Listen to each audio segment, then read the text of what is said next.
Hello, everyone. In this episode, we have a young economist who's doing a PhD. Right now, we have with us Pooja Goel. Let's listen to her. Over to you, Pooja. First of all, thank you so much, sir, for having me here. You invited me on this very inspiring initiative of Vidped by you, where we can interact with young minds out there. So I would be very glad if some of my words can have an impact on someone's life. So basically, what I'll do is that I'll break the session into two parts. So in the first session, I will discuss my initial journey. I mean, that is the main building block of someone's career, and then in the second part I'll be discussing more about my ongoing career path, which I'm focusing now. So yes, sir, starting off with the initial journey. First of all, I would like to introduce myself. I'm Pooja, and I am born and brought up in Delhi only. So I basically belong to a business family. First, like I would like to emphasize more on that part. And my parents are not that much educated, so we just belong to like a culture where we grow up, like, first of all you have to, you have some basic education, then you have to get married. So kind of I was raised like that. So I will start off with my, I mean, 10th standard. So when I ended up, like when I finished my 10th standard, we had some options, like we have to choose our career streams. So my parents not into that much into education, so they didn't, they didn't guide me. So we had some kind of friends, around, like right now today's generation of internet, we have internet or we have counseling stuff. But in those times we didn't have, much access to all these things. And I was not, and in the schools also you have similar kind of culture where, your friends are from family background, and most of the, like, friends, like, which I'm meeting now, they are basically from education, like their parents are educated, so they know their uh, like career path, they know how to proceed further in life. But for me it was very different. So my friend was pursuing, like my teachers told me, if you have good grades, like earlier it was like that, if you are good in studies then you can take science. But I was like, okay, no, my friend is taking commerce, so I'll so that's how I ended up, like, with commerce stream. And when I completed my 12th standard also, then also I didn't explore much same things. My parents were not into that field, but I was like, we had that plan, okay, I have to do job. That was in my mind, nothing else. It was like that at those times. So I completed my I completed my 12th. Then I had two options, CA or economics. I was aware of only those two options that time. I even didn't fill the form for all the colleges because very less of, like, we didn't explore much that time. So, and that time it was like a word of mouth. Your mentor will say, okay, you go to economics. I just, so by chance I landed up into economics that time. So I pursued my graduation in economics from that time, and then I completed masters in economics. So why I stressed on this part, like basically the initial part, why I'm discussing this thing is like, because especially for girls, it's like in our culture is it's more about, okay, education is there, but it's not okay what you want to do. It's like, okay, complete your education, then you have to get married, especially for girls, and you don't explore much. But what I think, it's the right time. I mean, around 23 or before 28, you have that option to move in and out of cities, so you can explore much. But so for those young minds out there, if they have this issue, just don't get bogged down by this thing. Okay, you have to get married, just go, just you should explore that much. But right now we have lot of internet and opportunities right now. Many counseling things are happening. So yes, that was like basic career, like breakpoint that time, which I experienced. That Yeah, like, okay, job is there, I'll do job. But when after masters I joined, so the now coming on to the second part. So yes, like I joined as a credit risk analyst with the EXL Services, with Citi Bank as my client. So I worked in credit analysis. team with different portfolios. I won't be discussing much. It was like a model validation kind of work there with Citibank. But after that, I was like, I wanted to go more into the development side of the economics. So I thought of, just drop this plan of working as a credit risk analyst. And I thought of, okay, now, right now I'm like established. Okay, I moved out from my city by, arguing with my parents. And then I settled in Hyderabad. I did my master's from there.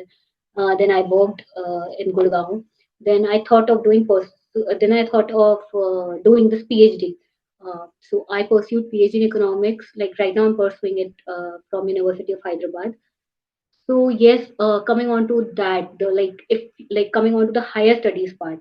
So anyone who is planning for the higher studies, like first whether it be MBA or if you wish to do PhD or if you wish to do any uh, career advancement course, anything. First, I think we should have this why in our mind, why we want to do that. Otherwise it will just break your thing in between. Why am I doing this, why I'm not into other stream, like with I explored, I entered into corporate, then I entered into academia because it was not my cup of tea.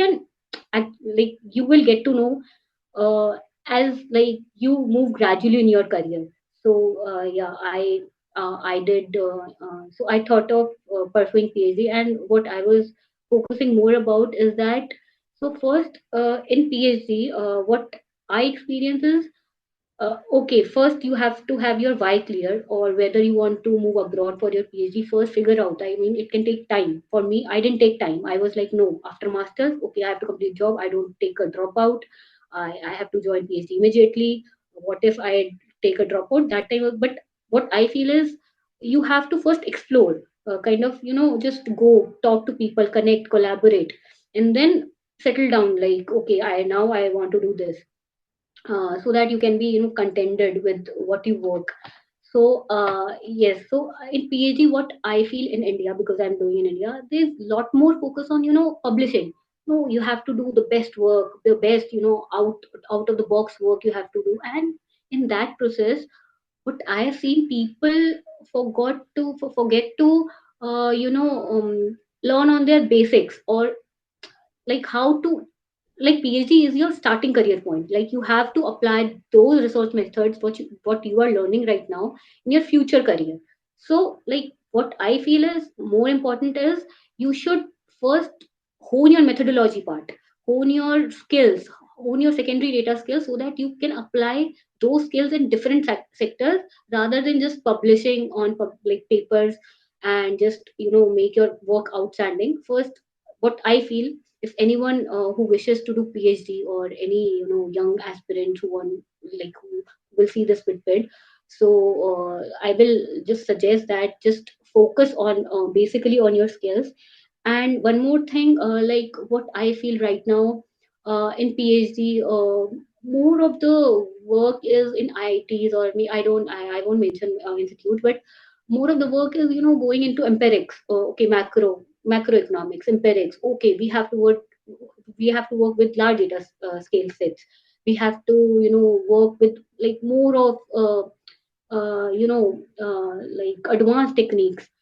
So, and in that we miss the groundbreaking research, what I am planning to do in my thesis. So first, like focus, like what I feel is, first focus on the secondary data part, and then try to, like for example, India, after 78 years of independence, we have lot of issues, and each district is different in its own.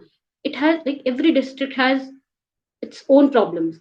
So if you are into research, just try to break down your research into the, like starting from the very generalized to very narrow thing, very narrow one district, and just see, if you are into research, like what is the problem, and what is the root cause of the problem, and why like the adjacent district is performing better than that. So what that district can do, what that district can accommodate in itself. So yes, macro is something which we are focusing for a long while. But I think this development side of economics, in that too, we need a very ground breaking research.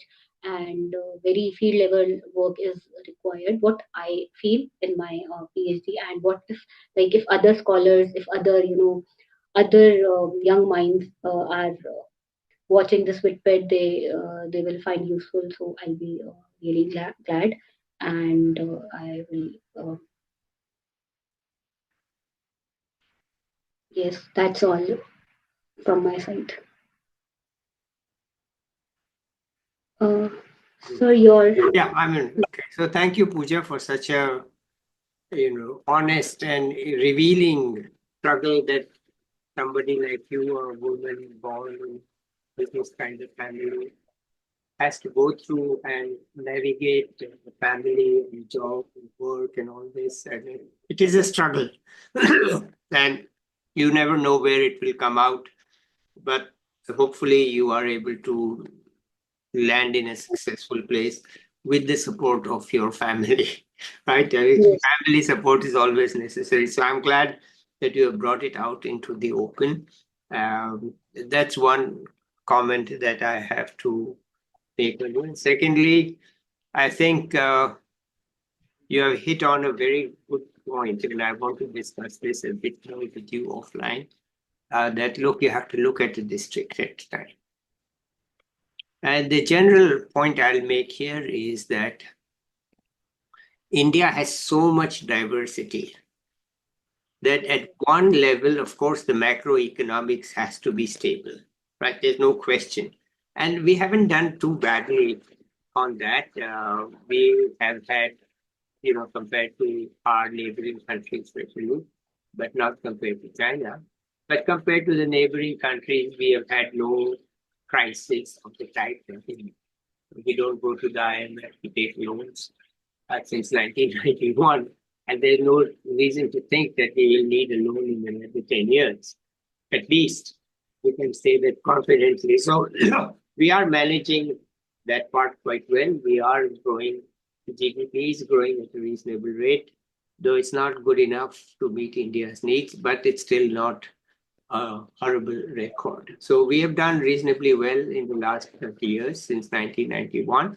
Before that, we have stability, but we didn't have the growth. Today, we can find it. But underneath it all, when you look at the ground reality, then your point comes up very clearly that India is so diverse that we need to look at it not from just the macro point of view, but from the ground point of view. Okay, so I think that I agree with you on that. Okay, wonderful. All right, now let's turn to your personal side. You talked about the relationships and so on, but that's just sort of a little bit community based, family based. But what about you and your friends? What was it yes, like? What was it like with your friends in college, in masters, in PhD? Let's hear that yes, also. yes, sir. That is the main. I mean, sometimes it's like quite surprising. So I had my like very good friends, and they were too good in studies. I mean, they were school toppers. They were school toppers. I'm not okay. They can choose their path, their life, but they were very good. But again, they were from the similar background. So their family didn't allow them to pursue, more like higher studies, or they were like, no, you have to get married. So my like immediate friends who they were very hardworking, but they got married around 25 or 24, and now they didn't contribute to employment, and they just choose they just chose their own career path, not career path, I mean their own family path. So sometimes it's like, okay, that's their wish, but what I feel is that it's like they were not their own decision makers.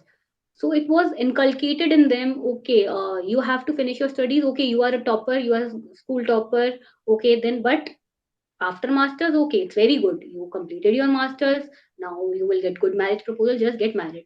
So like my all except all except few, I think, except two or three, yeah, all got married, and they were very good in studies, and but so yeah. And in my family also, like immediate family or immediate relatives, they were also like, okay, they are mostly into business, and they value education, but just to a certain point for the sake of getting education. But they don't know, even if I go to, the relatives or in marriage functions, they are like, okay, yaar, why are you studying so much? Why PhD? Why are you not getting married? So in our community, in our culture, it's basically more about just getting education for the sake of education, not to contribute in terms of employment or so yeah, that is a basic like block what I see in I want to add to that, this sometimes back, I wrote a note which I posted on LinkedIn. When you said that they want the girls or women to get educated just for the sake of education, I had a different viewpoint. That always Indian families have prepared their girls for the marriage market. And the marriage market has changed.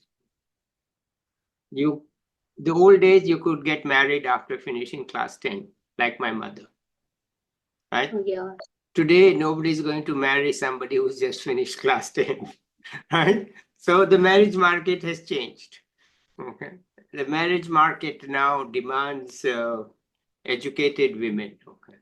Even if they're not to so that they can have a job, Yeah. but because they are educated, and let me say it a little bit bluntly, that the children will be better educated by the mother.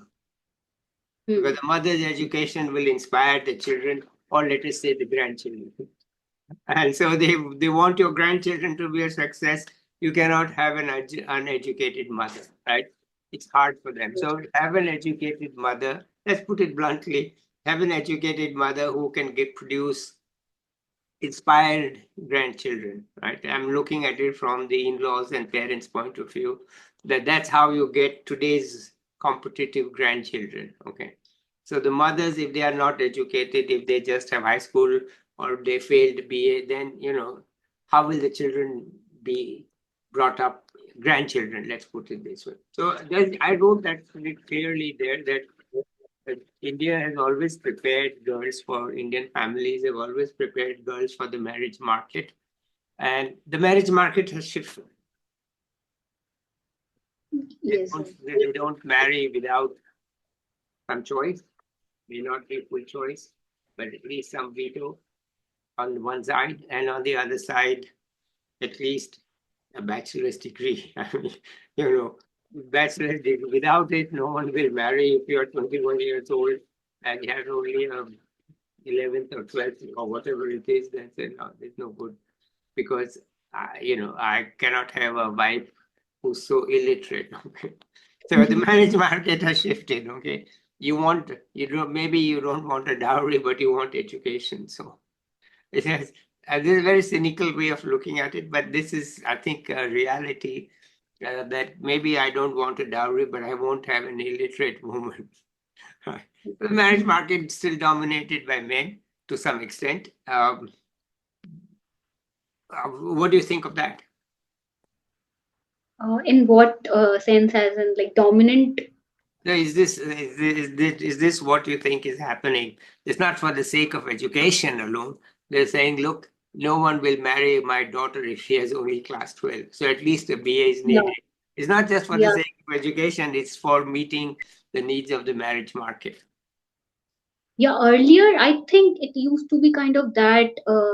Okay, earlier, not right, not now. It's like okay, basic education will be okay in the marriage market. It's like okay, uh, uh, like if you go to the marriage market, the guy will ask for okay, you have masters, then he will be satisfied. Okay, she can teach my children, or she's like educated well enough.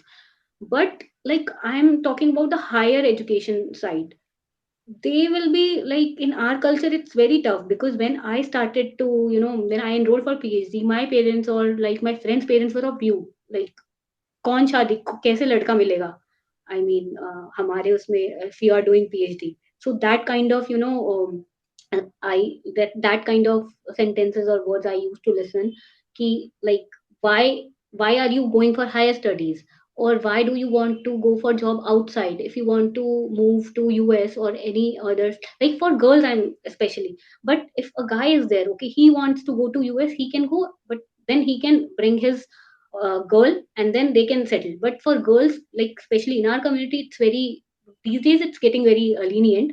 But during my times, when I was going to Hyderabad, uh, also my parents were like little bit, apprehensive, or they were like, no, you can do it, really, why you got this Ambedkar college, you can apply next year, why to go to Hyderabad. So I think especially for girls, but for girls we have this problem. But I just want to say, like, just don't be in that cocoon, spread your wings and just break that cocoon. You can just, and before 28 or 30, it's the best time to move in and out of cities. You can explore too much, and then only you can, realize what you want to settle for in life. You can't just, okay, our master, if it's masters are done, job is good because you want to get married, so okay, job is perfect for me. So what I think, this is not the right way to select your career path per se. It's to be, organic, Okay. based on your interests. Yes, All right. But let's shift back to economics. Any other thoughts you have on economics? sir. Right now, like I am pursuing PhD, so basically I'm into health economics. So I was earlier, I was very, no, I have to learn machine learning, I have to learn secondary data skills, I have to learn data. But after learning all those things, it was like, no, you have to, look into the deep aspects of every aspect in the development side. I'm not from the macro side, but in the development side, I got this view that we need a very groundbreaking research at the very like district level. It's and it's high time we should have good projects on them, and we should really work on Okay. them. So right now I'm working on my field, like I have to plan my field survey. I am over with my secondary data part. Now I'm looking for the primary survey work. So I want to frame it very well so that it can contribute well to the research part. Okay. And how's the faculty at Hyderabad? Sorry, sir. How is Repeat the it, please. faculty at Hyderabad? Sir, we have very, I mean, outstanding. We have outstanding faculty. They are very helpful, and they are very, helpful to students. So, Okay. I do want to talk to you offline. So unless you have yeah. something to add, let's end it here today. So that's all on my part. I would like to just say, express my words to young scholars, young minds out there. Just don't limit your horizon. There is wide ocean in front of you. Just deep dive and explore what all you can, and just don't be in that cocoon. Just spread your wings and do communicate, do collaborate. There are a lot of opportunities. There are a lot of online learning courses. They don't ever think there is any dearth of opportunities out there. So yes, in this era of internet, we can just do wonders. Okay. That's all. Great. Thank you so much, Pooja. It is revealing to hear you. Let's talk offline now. I'll be back with another young person or an expert. Till then, bye, everybody.